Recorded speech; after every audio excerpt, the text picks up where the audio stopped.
तो परिवार के कारण आती है पत्नी और प्रकृति के कारण होती है औलाद। लेकिन एक बात ध्यान रखना, दुनिया में एक दोस्त ऐसा है जिसमें ना परिवार का हाथ होता ना प्रकृति का हाथ होता। दोस्त वो होता है जिसे हम खुद बनाते हैं, हम खुद दोस्ती करते हैं, हम खुद दोस्त अर्जित करते हैं। और एक बात याद रखना, दोस्त बनाए नहीं जाते, दोस्त अर्जित किए जाते हैं, दोस्त प्राप्त किए जाते हैं। ध्यान रखना, दोस्त बनाना, किसे नहीं बनाना, ये हमारे हाथ का काम हुआ करता है। ध्यान रखें। आपसे निवेदन है, पत्नी का चुनाव बड़े सोच समझ के करना। एक आध गड़बड़ आ गई ना तो श्री महाभारत प्रस्तुत करता गोदरेज, रोजी झगड़े होंगे। ध्यान रखिए। एक आदमी ने पूछा कि पत्नी और मां में क्या अंतर। मैंने कहा, जब भगवान खुश होता है, वरदान देता है तो धरती पे मां को भेजता है, और जब आदमी को सजा देना हो, समझ गए कि ऐसी बातें डायरेक्ट समझ में आती है। मानने सोचना है, विचार करना है आपको। पत्नी का चयन बड़ी सोच समझ के करना। एक बार मिल गई तो फिर जिंदगी भर उसके साथ पूरी जिंदगी गुजारना है। गड़बड़ हो गई, जीवन नरक बन जाएगा। अच्छी है, जीवन स्वर्ग बन जाएगा। ध्यान रखना, पत्नी का चयन। उससे भी ज्यादा दोस्त के चयन में दिमाग लगाना मेरे भाई। मेरा जहां तक मानना है, एक गलत पत्नी आ जाए और एक अच्छी पत्नी आ जाए, यदि जीवन में अच्छी पत्नी आ गई तो 60% तकलीफों से हमें बचा लिया करती है। ध्यान रखना, जब जब पुरुष हताश हुआ है, नारी शक्ति बन करके उसके साथ खड़ी हो जाया करती है। जब जब पुरुष के पैर लड़खड़ाते हैं, ये नारी उसकी ताकत बनती है। ध्यान रखना, नारी में ही सब कुछ है। ध्यान रखना, आदमी को जब लक्ष्मी की जरूरत पड़ी तो किसके पास गया? बोलो, विष्णु जी के पास या लक्ष्मी जी के पास? लक्ष्मी। आदमी को जब ज्ञान की जरूरत पड़ी तो सरस्वती के पास जाता है। आदमी को जब शक्ति और ताकत की जरूरत पड़ती है तो वह दुर्गा के पास जाया करता है। ध्यान रखना, शक्ति नारी के पास है, सरस्वती नारी के पास है, लक्ष्मी नारी के पास है। आदमी के पास क्या है? कुछ नहीं। ध्यान रखना, मान्यवर सोचना है आपको। 60% दुखों से बचाती है पत्नी। जब जब आदमी का मन विचलित होता है, जब जब आदमी अपने पथ से दिग्भ्रमित होता है, जब जब आदमी के कदम लड़खड़ाते हैं, नारी उसकी सहायता करती है। राजा दशरथ जब युद्ध में जाते हैं और युद्ध करते करते जब उनके रथ के पहिए की धुरी टूट जाती है तो ध्यान रखना, आदमियों ने कुछ नहीं किया, उनकी ही पत्नी महारानी कैकेयी ने अरे दशरथ को युद्ध के क्षेत्र से बाहर लेकर आती है और पहिए की धुरी में अपनी उंगली डाल करके रथ को रणभूमि से बाहर सुरक्षित। इतनी बड़ी ताकत केवल नारी में है। ध्यान रखना, नारी में शक्ति है। बहुत सोच समझ के पत्नी लाना। नहीं लाओ तो ज्यादा अच्छा है, लाओ तो थोड़ा सोच समझ के लाना। नहीं तो आजकल बड़ा गड़बड़ दौर चल रहा है, मामला बहुत गड़बड़ है। आजकल टीवी पर भी देखो क्या क्या चलते रहता है। नारियां, इनका दिमाग कब घूम जाए कोई भरोसा नहीं। 1 मिनट नहीं लगता इनके दिमाग को सही होने और घूमने में। एक आदमी पहुंचा एक बाबा के पास, बोले बाबा मेरी पत्नी मुझे प्यार नहीं करती।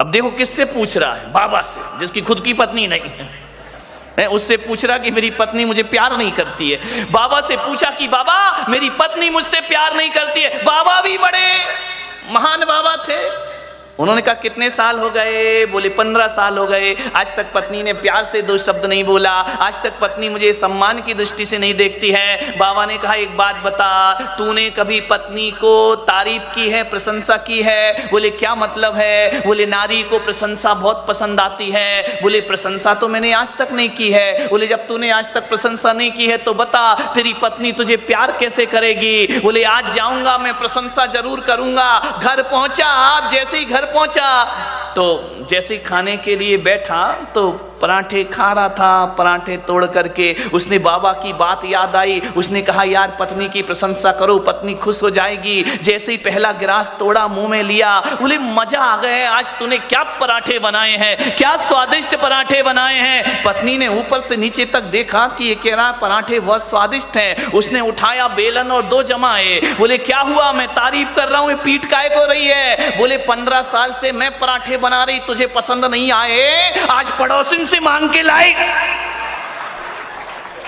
लफड़े में मत पड़ जाना, नहीं गड़बड़ हो जाता है मामला कि आज पड़ोसिन से मांग के लाई तो कह रहा पराठे स्वादिष्ट है। ध्यान रखिए, ऐसे बाबाओं के चक्कर में मत पड़ जाना, नहीं तो आजकल यही चल रहा है। बाबा जी तबीयत खराब, बोले पानी पूरी खाई, बोले जा खा के या कृपा बरस जाएगी। उस आदमी को समझ में आ गया कृपा कहां रुकी थी और कहां बरस गई। ध्यान रखिए, पत्नी सोच समझ के ला की। परम पूज्य गुरुदेव आचार्य श्री पुष्पदंत सागर जी महाराज की अहिंसा परमो धर्म की प्यारी प्यारी भव्यात्मा। कदम रुक गए जब हम पहुंचे रिश्तों के बाजार में। कदम रुक गए जब हम पहुंचे रिश्तों के बाजार में। बिक रहे थे रिश्ते खुलेआम बाजार में। हमने कांपते ओंठों से पूछा कि रिश्तों का क्या भाव चल रहा है। दुकानदार ने कहा कि बोलो भाई साहब कौन सा रिश्ता खरीदोगे? मां बेटे का, भाई बहन का, पति पत्नी का, प्रेम और विश्वास का? हमारे यहां हर रिश्ते ऊंची क्वालिटी में मिला करते हैं। चुप रहे हम। उसने कहा कि बोलो कौन सा रिश्ता खरीदोगे? अरे बोलते क्यों नहीं, उत्तर तो दो, प्रश्न तो करो। बड़ी दबी हुई आवाज में पूछा दोस्ती के रिश्ते का क्या भाव चल रहा है? उसने कहा कि बाबूजी क्षमा करना,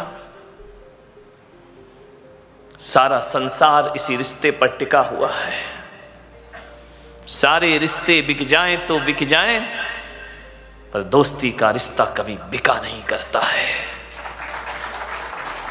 दोस्ती का रिश्ता बिकाऊ नहीं होता है। दोस्ती वो रिश्ता है जिसका कोई मोल नहीं लगाया जा सकता है। और जिस दिन दोस्ती का रिश्ता बिक गया उस दिन ये दुनिया जीने लायक ना रह जाएगी। ध्यान रखना, दोस्ती से कीमती कोई जागीर नहीं होती। दोस्ती से कीमती कोई जागीर नहीं होती। दोस्ती से खूबसूरत कोई तस्वीर नहीं होती। यूं तो कच्चा धागा है दोस्ती मेरे भाई, मगर इस धागे से मजबूत कोई जंजीर नहीं होती। मगर इस धागे से मजबूत कोई जंजीर नहीं। महावीर भगवान ने कहा है सत्वेषु मैत्रीम गुणषु प्रमोदम। एक सूत्र दिया, सारे जगत से मैत्री का भाव रखो, दोस्ती का भाव रखो। अरे एक इंद्री से भी दोस्ती का भाव रखो, 2 इंद्री से भी दोस्ती का भाव रखो, 5 इंद्री से भी दोस्ती का भाव रखो। इस संसार में अरे जो दोस्त हैं वो तो दोस्त हैं, कहा जाता है दुश्मन से भी दोस्ती का भाव रखो। वो भगवान महावीर का संदेश है, जियो और जीने दो। ध्यान रखिए, प्रेम का सूत्र है वो है। एक बात स्मरण में रखने जैसी है, हमारी जिंदगी जो चलती है 3 लोगों पर चलती है, पत्नी, बच्चे और दोस्त। समझना, एक गृहस्थ को जीने के लिए पत्नी की भी जरूरत होती है, उसे औलाद की भी जरूरत होती है, और उसे एक दोस्त की भी जरूरत हुआ करती है। इनके बिना जीवन अधूरा होता है, इनके बिना गृहस्थ की जिंदगी खुशहाल नहीं हो सकती है। ध्यान रखिए, एक पत्नी भी चाहिए, औलाद भी चाहिए, और एक अच्छा सा दोस्त भी चाहिए। मानिए, एक बात बड़ी मार्के की है, ये तीनों चीज बड़ी नसीब से मिला करती हैं, किस्मत से मिला करती हैं।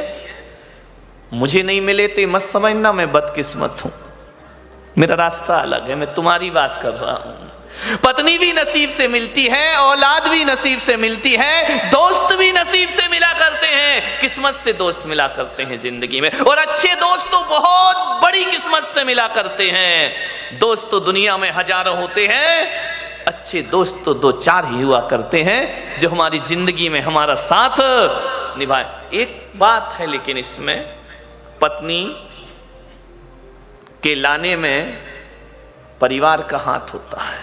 ध्यान रख, माता पिता का, रिश्तेदारों का, परिवार का, परिचितों का पत्नी के लाने में हाथ होता है। ध्यान रखिए, पत्नी के लाने में परिवार का हाथ होता है, उसमें हम कुछ नहीं कर सकते हैं। संतान प्रकृति की देन है, उसमें हम कुछ नहीं कर सकते। ध्यान रखना, कैसी औलाद पैदा हो, अरे औलाद पैदा हो ये काम तो तुम्हारे बस में है, लेकिन कैसी औलाद पैदा हो ये तुम्हारे हाथ का काम नहीं हुआ करता है। औलाद अच्छी होगी या बुरी होगी ये प्रकृति की देन हुआ करती है, इसमें आप और हम कुछ नहीं कर सकते हैं।